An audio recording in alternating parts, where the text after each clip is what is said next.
It's time for Michigan's newest sports talk show, Mitten Madness. And here he goes. Defense win championship. Michigan sports talk from here in Battle Creek.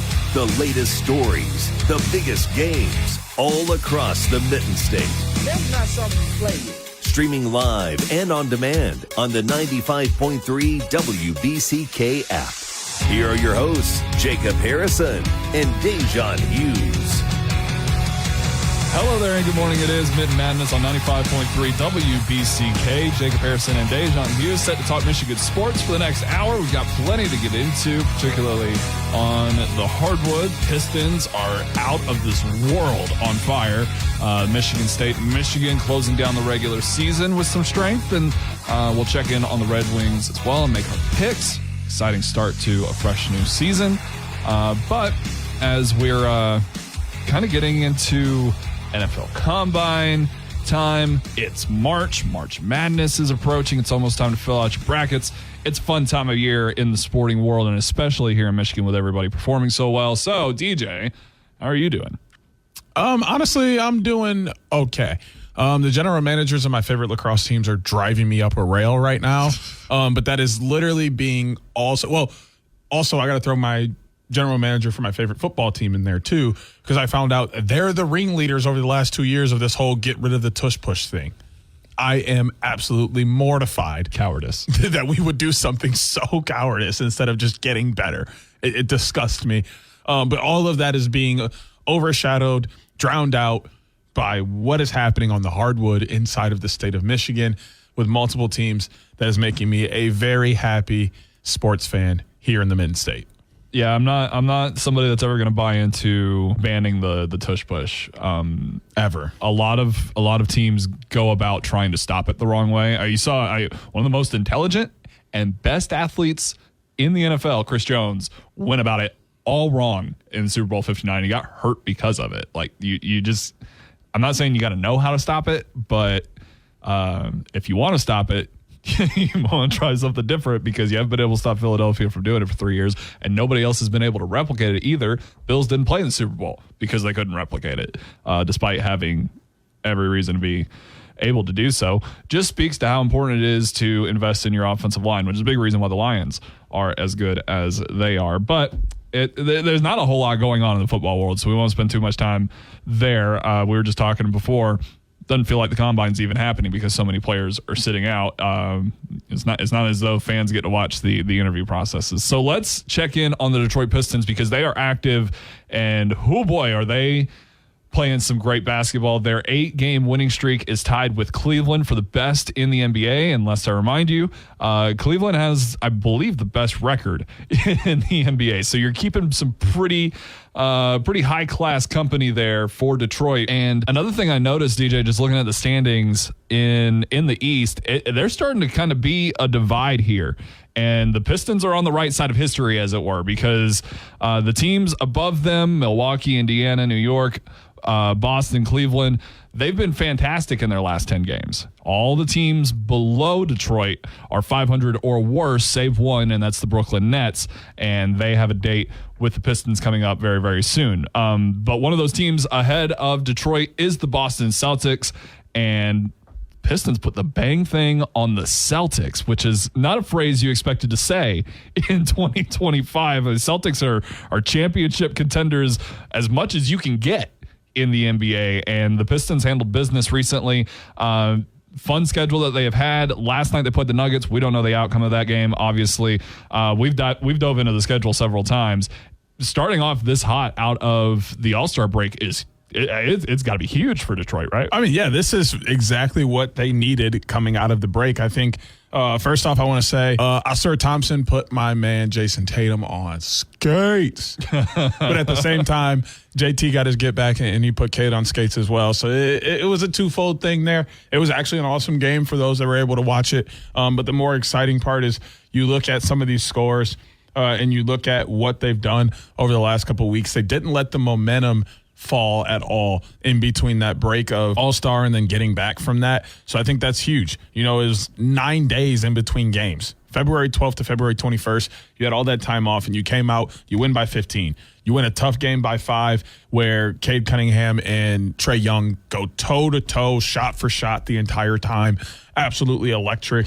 And then you pull off a huge win against the Clippers where you get 32 from Cade Cunningham.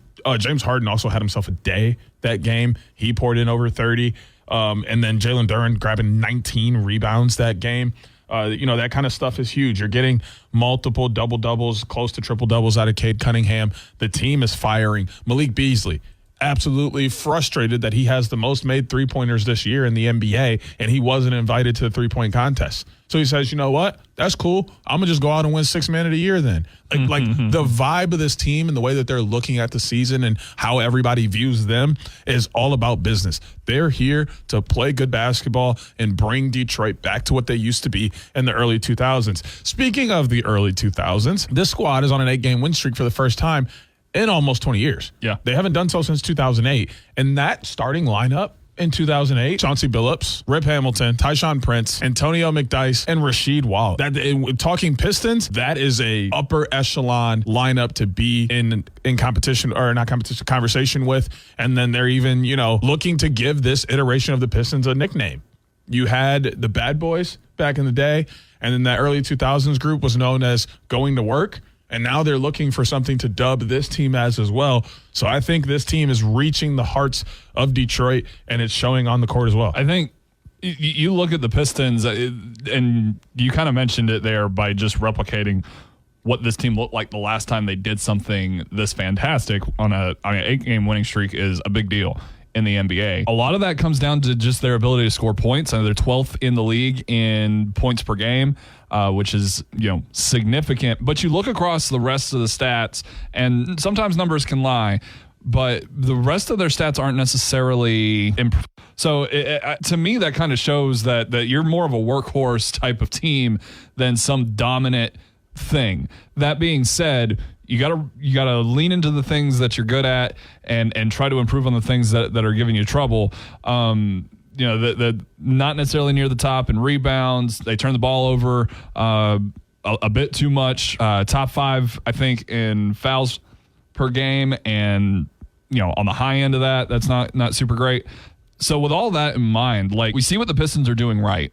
And what they're able to do to win games. What are the things they need to clean up as we get closer to April in the NBA postseason? I think they just got to continue to – I don't think necessarily clean anything up. I think really you just have to continue to cause pressure on teams. The way they play defense and pressuring teams in the backcourt, they're making teams uncomfortable, causing some turnovers and getting to easy baskets. They're using their age to their advantage. They're young, so they can still move around. They still have tons of athleticism. They like to get out and run. I think you have to continue to do that. You're playing to your team's strengths. You guys are a young run-and-gun team with some shooters and a couple star players that can help you out when you get stuck in a rut on the half-court offense. Continue to be that, and you're going to be just fine. That works for this team, and continue to have that underdog mentality like everybody's still looking at you as one of the worst teams in the league, because that's what it was for a very long time this season is people are still like, the Pistons are just a fraud. They're playing good, but this won't last. They're not going to make the playoffs, and here they are looking to not only make the playoffs, but move up in those rankings and have a pretty favorable seed to themselves when it comes to the playoffs. So one last question before we head to break and shift gears. We're about a month and a half away from the NBA playoffs. Right now, even with Detroit being a 6th seed and coming off that huge win over the Celtics, that is just one game. When you get into the postseason, it's best of. Do you feel like, just based off of where the Pistons are at right now, do you think they have what it takes to win a playoff series, just at least one? Is that the situation that the Detroit fans should be preparing for when it comes to this Pistons squad this year? I think they have potential, but I think the bigger thing to look at in this case is who would that matchup be against? At this very moment, if playoffs started tomorrow, that's against the Knicks. I don't know if the Pistons can go out and beat the Knicks 4 times.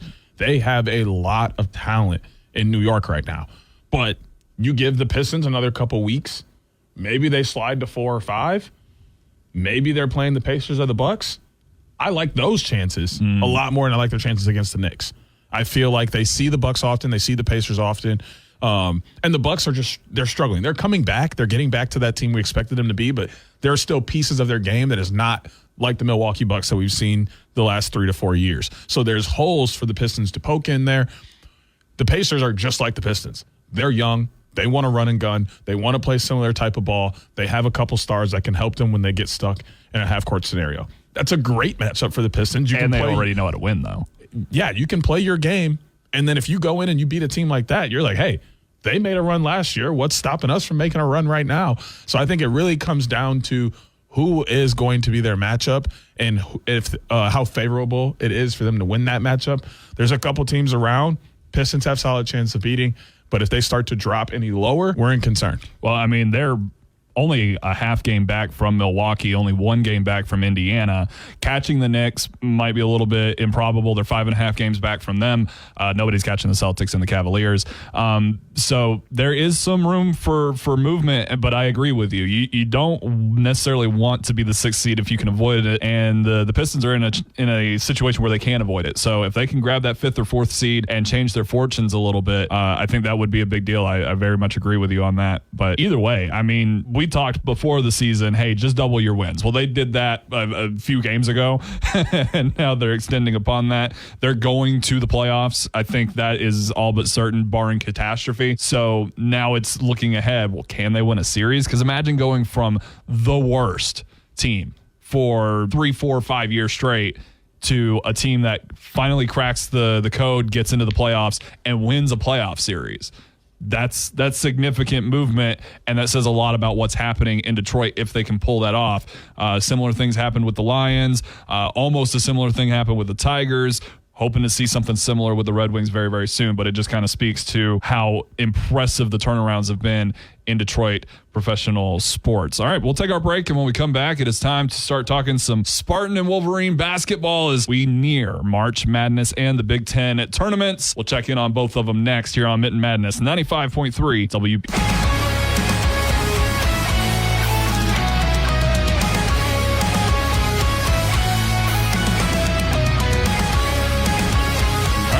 Here on Mitten Madness, 95.3 WBCK, Jacob Harrison and Da'Jzon Hughes set to talk Michigan and Michigan State basketball here in this segment. A lot to get into with both programs that sit atop the Big Ten, 1 and 2. The Spartans holding that slim lead with the tiebreaker coming in this 4-game winning streak that they're on, having beaten Michigan 2 games ago. We will get to the impressive things that they did against Maryland here in just a second, but we are going to start with Michigan, who also won on a buzzer beater over Rutgers.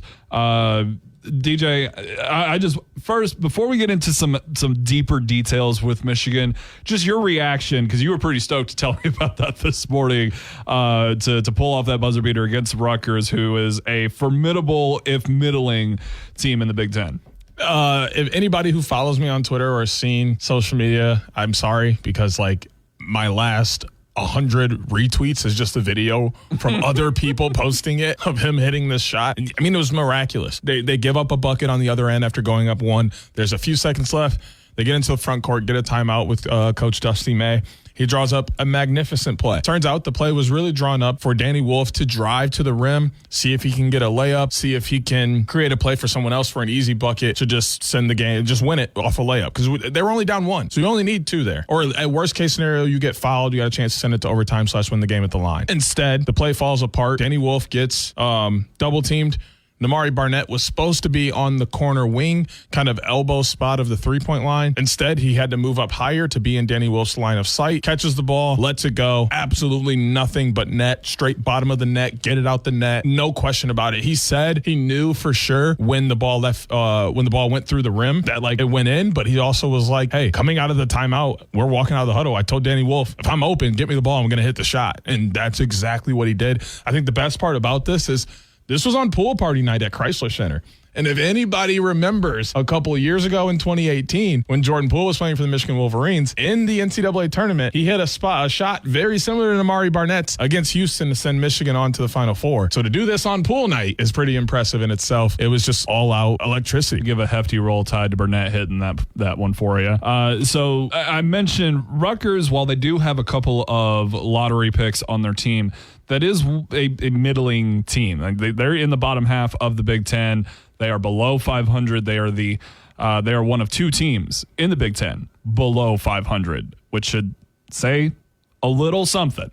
Well, in their defense, both Ace Bailey and Dylan Harper, their two lottery picks, have each missed time at different times of the year, which changes a lot for their team. Right. There's some reason to be where they are, but there's a chance that I think they're hanging around in that first four out, last four in kind of conversation, and they could still be a playoff team because of the things they've done, the games they've kept close, the games they have won in certain circumstances. So that's a team to watch in the Big Ten tournament. Absolutely. But I contextualize that to get to this point that I just saw on ESPN in the power rankings discussion of all of college basketball. And here's the stat. Since January 12th, the Michigan Wolverines are 8-3. Two of the three games that they lost by more than 10 points. The other one was the Minnesota loss, which was just as heartbreaking as any 10-point loss because stuff like that should not happen.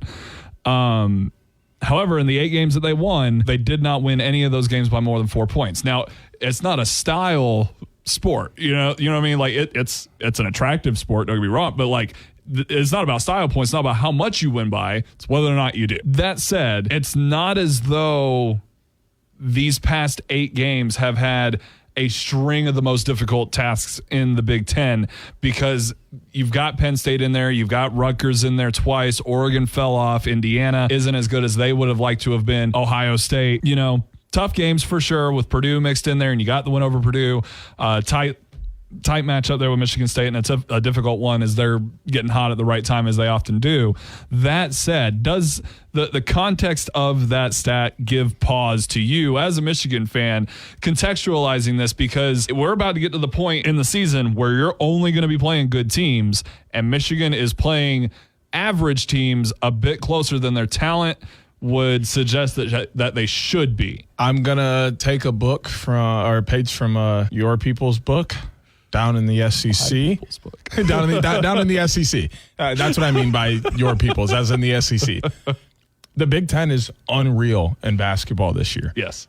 They're not quite getting the respect the SEC is getting in basketball in terms of ranked teams and like that kind of matter. But the middle of the pack teams in the Big Ten are so much better than the middle of the pack and even some of the top ACC teams, some of the top Big 12 teams. So like a close game with Oregon, a close game with Ohio State, Rutgers, who are all probably going to be in the tournament or at least fighting to be in it, not too far from the outside. You beat UCLA, you beat USC, who are both fighting to be in the playoffs. You beat Purdue, who's going to be in a tournament team. I think it's fine. And I think the bigger thing here is you have the most road wins in the Big Ten with 8. They've won 8 road games this year in the Big Ten. That's huge. It's either 8 or 7. Either way, that's a lot. And the big thing about tournament play is nobody's got a home court advantage. It's all neutral site. So if you can win on the road, you can definitely win neutral site. And if you can win close games, you can definitely win tournament games. Michigan's shooting great from the free throw line. I just want them to clean up the turnovers still. That's the one problem this team really has is turnovers. Everything else, they have a team that can make a run. Well, the easiest way to let a team hang around that isn't as talented as you, no matter the sport, is turn the ball over. Yep. Giving them easy opportunities. If you can't keep possession, or if you give them too many extra possessions, short fields, what have you, chance for breakaways in this particular aspect, that's where you're going to find yourself in trouble, and that's where you're going to find yourself losing to a Minnesota team that you have zero business losing to, and struggling more than you expected against Purdue's and Michigan State's. That also creates the environment in which you go 8-3 and your 8 wins are by no more than 4 points apiece. So I definitely see where you're coming at.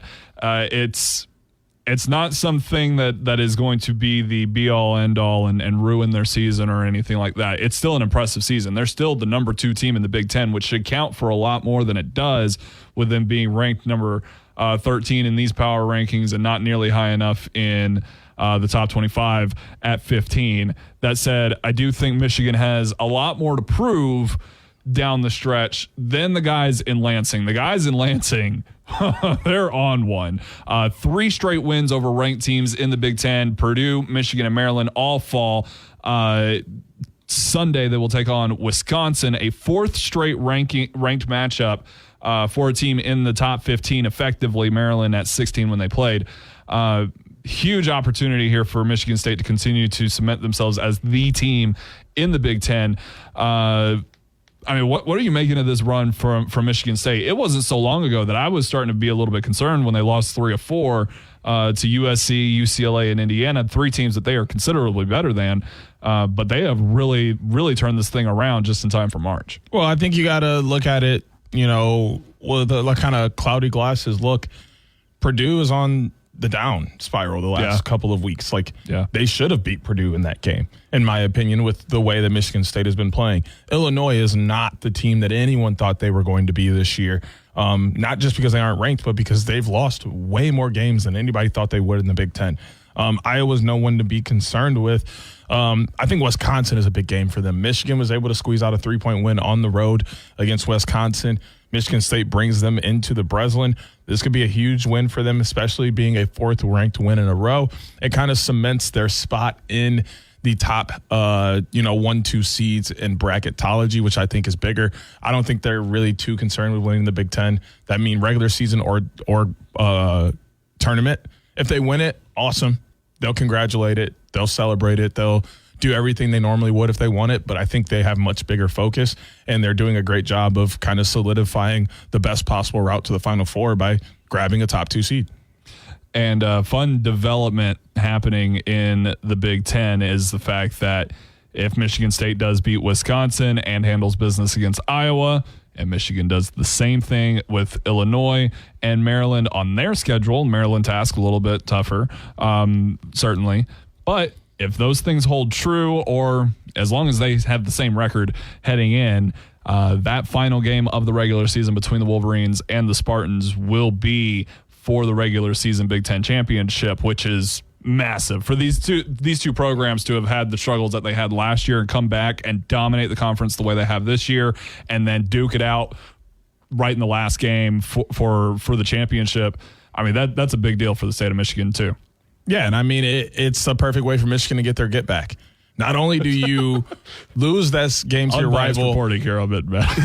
You know what I'm saying? Michigan State comes into the Chrysler and they win, but now you get a chance to go back to the Breslin. You win this game. You now celebrate a conference title on their floor. They can celebrate whatever they want in the Chrysler.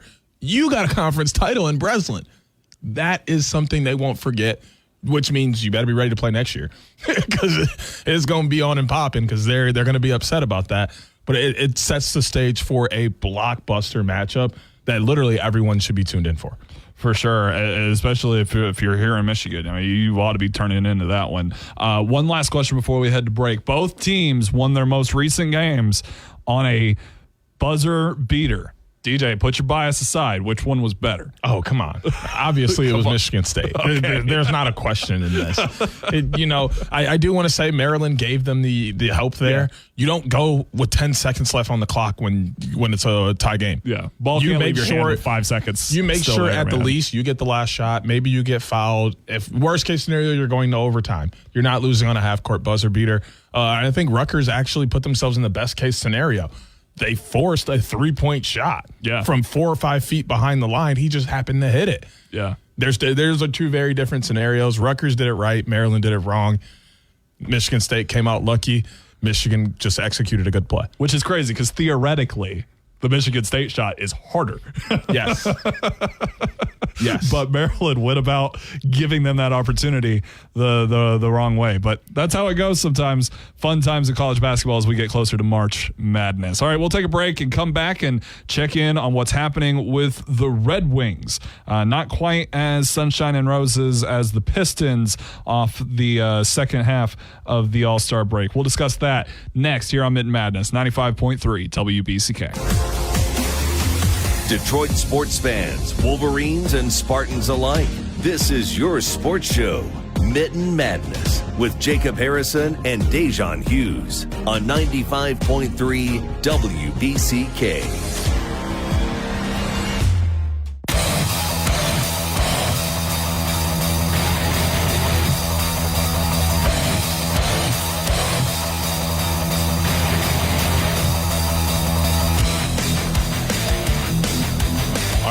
back here on Mitten Madness, 95.3 WBCK. Jacob Harrison and Da'Jzon Hughes. We're going to talk about the Detroit Red Wings here in just a minute. Do have to first tell you about Third Coast Move Managers here in Kalamazoo.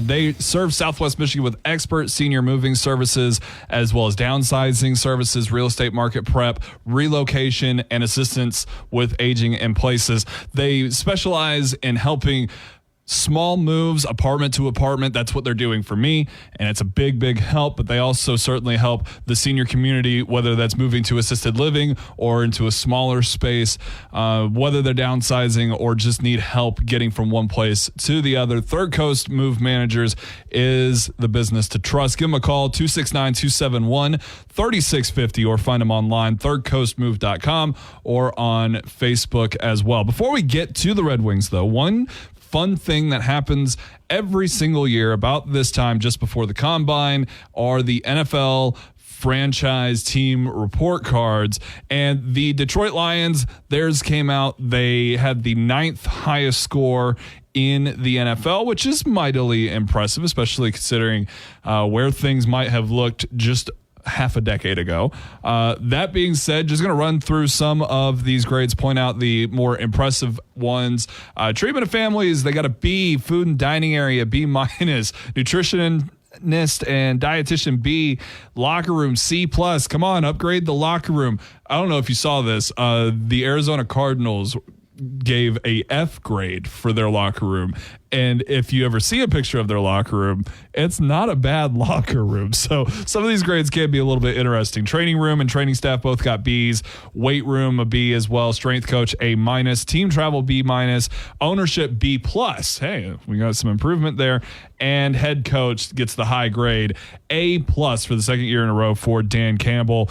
5th highest in the NFL. A lot of teams sharing with that A+, because I saw where Mike Tomlin also got an A+, and he was ranked 9th in the league. Nonetheless, I mean, reaction any to the team report card grades? I always think they're just kind of funny because you don't get the full scope of everything. Like, as a Steelers fan, a lot of Steelers fans turned on the ownership a little bit, and then other Steelers fans will mention, well, hey, Kansas City has one of the lowest graded owners in the NFL, and they've been in 4 of the past 5 Super Bowls. So any reaction to this whatsoever? I mean, it just shows that the city of Detroit is back. I think these ratings and grades would be across the board. If you ask the Tigers some of these same questions, their answers are going to be similar. Same thing for the Red Wings and the Pistons. Like, those players are enjoying being here. They want to be here. They want to play for the organizations they're playing for. And the city is happy to have them. It's just a big, happy family party with Detroit. And the Lions kind of led the way. They started and kicked everything off, and they've continued to kind of be that team that's leaning into grit, one team, and all the other mantras they put out there for themselves. And it really starts at the top. As you can see, the ownership got better, the coaching staff got better, front office got better, and then the team got better. So it's a true top-down kind of thing, and it's showing in the grades. It also shows that winning makes everything better. If you're winning, if you're successful, you're a little bit happier with the way things are. Let's shift gears. Let's talk about the Red Wings real quick. They are currently holding on to the 1 seed of the wild card in the Eastern Conference. They have just as many points as the Columbus Blue Jackets, who are both 4 points behind the nearest team above them, the New Jersey Devils. Of course, that's in a separate division from the Red Wings. They're actually 6 points back from the Tampa Bay Lightning, so that's how that actually affects them. But they're also 4 points ahead of the teams outside of the postseason bracket looking in, the Rangers and Senators, back at 62 points. So a little bit of a buffer there for Detroit, a little bit more comfort in where they're at. That said, since the All-Star break return, they are 2-2. Later today, they will take on the Blue Jackets for the second straight game. This one on the road, 6:00 p.m. on ESPN. So, I mean, just taking a tally of where the Red Wings are and the way things have started, a little up and down. I mean, what's next for the Red Wings? How do they approach the upcoming portion of their schedule when they maybe haven't gotten off to the same kind of start that the Pistons have in a similar regard? You got to turn on playoff mode. You got to tell yourself from here on out, every game is a playoff game. We can't afford to lose it. And I think That's kind of that mindset that they're missing. When they made that run last year, they felt like every game was a playoff game and they couldn't lose. And that's why they were winning games. That's why they pushed themselves right to the brink of being in that wild card spot. They're not necessarily feeling like that right now, and it may be due to where they're standing in the standings. I think as teams start to creep up over the next couple of weeks, that light's going to go off, and they're going to really start to turn it over. But if you ask me, that light needs to go off now, and you need to turn it over now. You need to be looking to be playing your best hockey right now. Maybe you can afford to wait a couple weeks, and I mean like a week or two. You want to be playing good hockey by the end of March into April, so you get a decent playoff pull for yourself, and then you're also playing good hockey into the beginning of the playoffs. But I think, too, at the same time, they are still showing the right kind of gumption. Like, I agree with you. It does need to be playoff mode right now. But, you know, overtime loss to Minnesota, got the win back in regulation 2 games later. Overtime win against Anaheim is pretty significant. You don't want to lose by 3 at home to Columbus. That's a tough look, especially when, you know, you guys are neck and neck in playoff positioning. But you got an opportunity to get them back at their house before, you know, to close out that season series. But as we've discussed at length over the past couple of weeks and just gearing up for this second half of the season, it's not an easy stretch. Like, there are some difficult games all throughout March. So, I mean, building that momentum is not going to be easy. Things chill out a little bit in April. I think you can maybe steal a couple of necessary wins once you get to that first portion of the April schedule. But March is not an easy trek for the Red Wings, so they've got to get on track. But I will say, in contrast to where we were last year with this team, where they were struggling to put points on the board, that's at least one aspect that they aren't struggling with nearly as much. Now, let's not get too far ahead of ourselves. They're not exactly the highest scoring team in the NHL. Among teams in the Eastern Conference playoffs right now, if the playoffs started today, they would be the lowest scoring team in that bracket, and among the highest in goals allowed. Actually, Columbus is the only team that has allowed more goals than Detroit. That said, they find ways to grit it out. You know what I mean? They've got the 6 overtime losses, which is you know, quite a lot, and you know it serves them well. But you know, they're strong at home, they're serviceable on the road, and more often than not, when you look at that last 10 record, it's usually one of the best in the entire NHL. So I don't think we're necessarily at like doom and gloom stages by any stretch of the imagination, or any real concern that they're going to lose where they're at in the playoff standings. But I agree, like, you got to turn it on. You know, we look at the Pistons, who are in a similar situation, low in the playoff seeding, but you feel confident about the idea that maybe they could win a playoff series, right? If things continue to go the way they are, they could win a playoff series. If things continue to go the way they are for the Detroit Red Wings, I'm not confident at all that they can win a playoff series, and I'm not any more confident that they'll hold on to that wild card spot either, because it's too reminiscent, although in different ways, it's too reminiscent of what we saw that team do last year. Yeah, absolutely. It's reaching that point to where it's like you're allowing other teams to kind of have opportunities by not playing your best game and not having that mindset that every game could possibly send us home. Every game could be the one that has us on the outside looking in. Once they turn that over, this team is really going to start to play good hockey. They're also the only team with a negative goal differential in the Eastern Conference playoff setting right now. That said, a lot of the teams on the outside looking in have a much worse differential outside of the Rangers and Senators, but they're not winning games at the same clip that the Red Wings are. And at the end of the day, that's what you got to do. You got to win games. Going 7-2 and 1 in 10 games is a lot better than 5-5 in the NHL, and that shows the difference. All right, we'll wrap that up. When we come back, we will make our picks for the biggest games of the weekend here on Mitten Madness. It's 95.3 WBCK. 95.3 WBCK.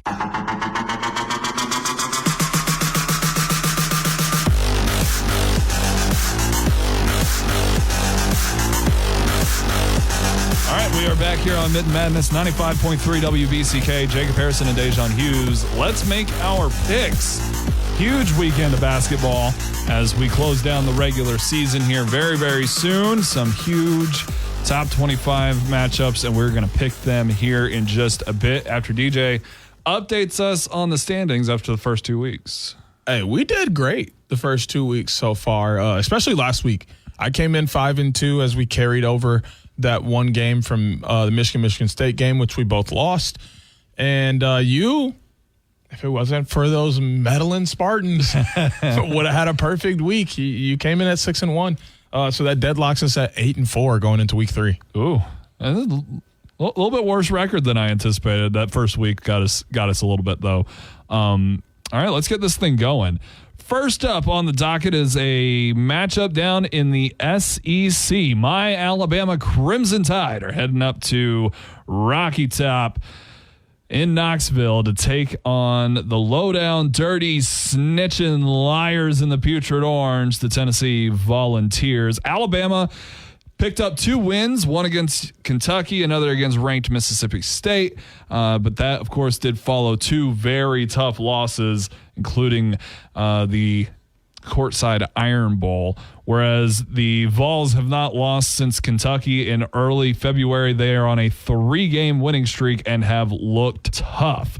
Number 5, Tennessee. Number 6, Alabama. DJ, who you got? This one's a little bit tougher. Both these teams are very good. They both have been playing some pretty good ball the last couple of weeks. Alabama was able to bounce back after their 2 losses in a row with wins over Kentucky and Mississippi State. On the other side, Tennessee did lose to Kentucky not too long ago, but they bounced back from that with wins over Vanderbilt, Texas A&M, and LSU. Even though this game is at the Food City Center, I'm going to trust the Crimson Tide, who have a few less conference losses than Tennessee does, but I would not be surprised as maybe see the Vols pull this one off. I'm kind of surprised you're going with Alabama there. It seemed like a good idea to to go the other way. So I'll join you. There's no way I'm picking Tennessee over Alabama in any situation. That said, statistically, you look at the matchups, you look at the way the trends, you look at how Alabama has played in February. Home field advantage is strong for Tennessee. This is not going to be easy for Alabama. If they win, it is going to be a high-scoring shootout, fight to the finish. And Alabama's going to have to pull it out there in the end. I got faith that they can do it, if for no other reason than I am severely in debt because of my student loans to the University of Alabama, so I have no choice but to cheer them on. So I'm going to take the Crimson Tide. It ain't going to be easy, though. Tennessee's for real. I'm going to take us out to the Big 12. I was going to say we're going to the desert, but the desert is coming to the plains. Yeah. As the Iowa State Cyclones, the number 9 team in the country, are going to be playing host to the Arizona Wildcats. They're number 22 in the country. Caleb Love and company going to look to come in and stun Iowa State at Hilton Coliseum. Do they have what it takes, or will Iowa State continue to have a very impressive season and remain in the top 10? Both these teams have had great seasons, and they're near the top of the Big 12. Obviously, they're below Houston, who's like my darling this season. But both have really struggled in their past 5 games. Arizona is 3-2 in their past 5, including that loss to Houston, whereas Iowa State is 3-2 in theirs, but a 2-game losing streak, including a loss to Houston. So both these teams got beat up by the best team in the conference, and they need to rebound before we head into conference tournament play. I look at Iowa State. I think their defense is slightly stronger. I'm gonna stick with the better defense at home and go with the Cyclones. I probably shouldn't be doing this, but sometimes you take risk.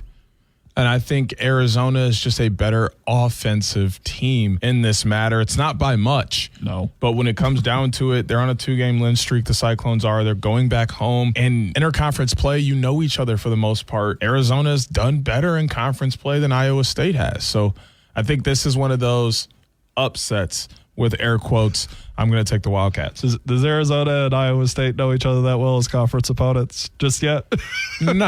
I was just saying, Arizona has been here for a cup of coffee. I was thinking when you look at just the Big 12 in general, so many of these teams have played often that they do know each other, even in the new Big 12. So it's just that it's a good conference too. Houston makes slight work of it because Houston is absurd, but good conference basketball there. Not the Big Ten and certainly not the SEC though.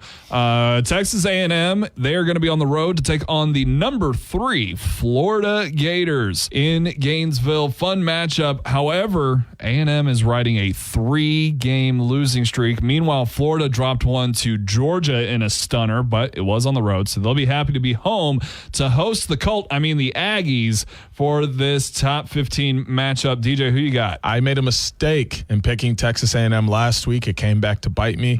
I could be holding a 1-game lead right now, but instead we're tied in these picks. Not going to make that same mistake. Florida's had a fantastic season. This game is at home for them. And I do believe that Stephen C. O'Connell Center will be packed. It will be vibrant. It will be loud. And Clayton Jr. is going to do his thing, leading the Gators as he has all year. I'll take Florida to win. I feel like Florida has like the longest named stadiums. It's yes, for no reason. None whatsoever. Name everything after Tim Tebow, dude. Like, shouldn't be hard. No, the loss to Georgia was a bit flukish. I'm not gonna lie. I'm gonna stick with Florida. I look at A&M. They're one of those teams that's like they can't lose 4 in a row. But when you've lost 4 in a row the way they have, it is demoralizing. And Florida is too good of a basketball team to lose to A&M at home, given the circumstances. I'm sticking with the Gators. That's going to take us to the Big Ten right here in the Mitten. This game going down in East Lansing at the Breslin Center. It's going to be Sunday, 1:30 p.m. They're taking on the 11th ranked Wisconsin Badgers. They're 12-5 in the Big Ten, so they're right there near the top. They're actually ranked 3rd, sitting right behind Michigan and Michigan State. They're only given a 33.5% chance to come into the Breslin and leave with a win. Do you think the Badgers will be able to shock the Spartans, or are the Spartans going to continue to prove that they're a championship contending team when it comes time for March Madness? No. I don't think the Wisconsin Badgers are about to walk into East Lansing and the Breslin and beat the Michigan State Spartans. Michigan State is on too much of a tear. 3 straight wins against ranked competition, and they can handle business against Wisconsin and keep Wisconsin out of the conversation of winning the regular season Big Ten championship, which Wisconsin absolutely needs this to even have a viable shot in any realm. A lot of chaos would have to happen for Wisconsin to be in that position. But nonetheless, State's going to put it all to bed.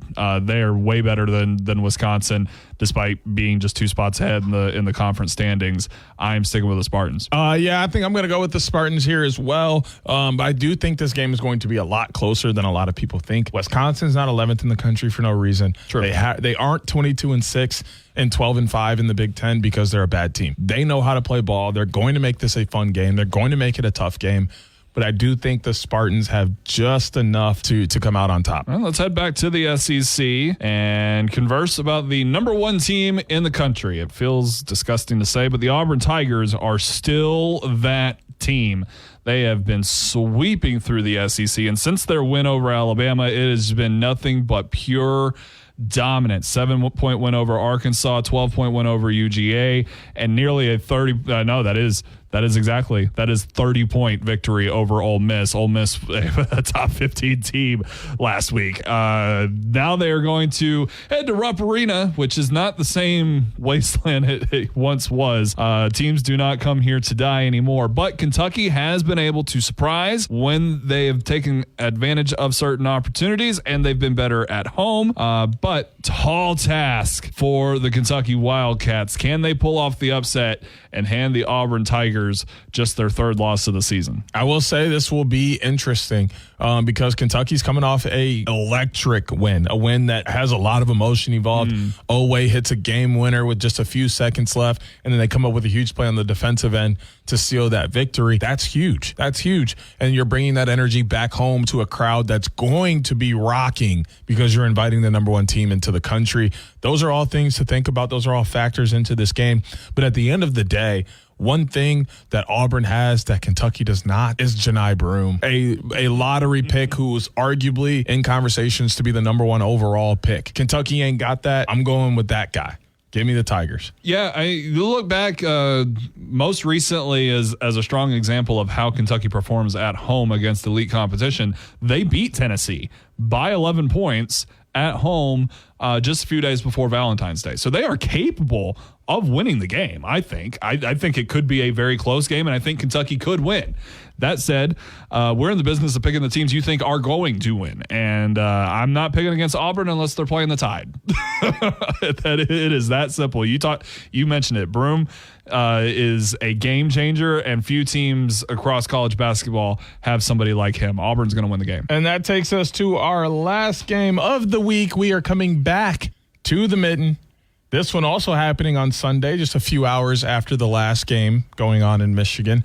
This one in Ann Arbor this time. The Fighting Illini will make the trip on over to Chrysler Center. Michigan, 59% chance to win this game. They're coming off a couple of very tough victories for them. I mean, if we look at their schedule, they beat Purdue by 2, beat Ohio State by 3, lost to Michigan State by 8, but then turned around and beat Nebraska by 3 and Rutgers by 2. They got to be buzzing. They got to be excited to play another home game. And it's with a tough competition coming in. Illinois does have a 20-point win over Iowa, and they did get a win over UCLA, but sandwiched in between that are losses to MSU, Wisconsin, and Duke. So to kind of prove that Michigan deserves to be in the tournament, they got to win this game. So will they? Yeah, I think so. I mean, Illinois is going to have a shot because Michigan struggles with turning the ball over even when they're at home. But that said, Illinois doesn't quite average 5 steals per game, 43 rebounds per game. They might be able to take advantage of something because they're a better rebounding team than Michigan overall. But I think the dynamic athleticism of Michigan is one of those things that just puts them over the top and makes it difficult for these average teams in the Big Ten to get the edge on them. Again, probably going to be a tight game. Michigan might win it by less than 4 points, but a win is a win. I'm sticking with the Wolverines. I mean, I'm a Michigan fan, and I'm not picking the Illini over Michigan ever. So give me blue, and that means this looks pretty good to me. We both have Auburn, both have Bama, both have Florida, both have Michigan and Michigan State. I'm taking Arizona. You're taking Iowa State. It's time for another weekend, Jacob. All right, let's do it. Not much going on outside of football season on the weekend, so not much to update you on. However, I can go ahead and let you know that the last Coach's Corner of the basketball season is set for Saturday, March 8th. So next week will be the last Coach's Corner of the season, and then after that, Bob, the Cowardly Gardener, will return in that time slot, 9 a.m., just before Mitten Madness. But we will see you guys next week. Y'all take it easy. Join Jacob Harrison and Da'Jzon Hughes every Saturday morning at 10 a.m. for Mitten Madness on 95.3 WBCK. Miss the show or want to run it back? Stream Mitten Madness on demand on the WBCK app. Sponsored by airwaycashforjunkcars.com.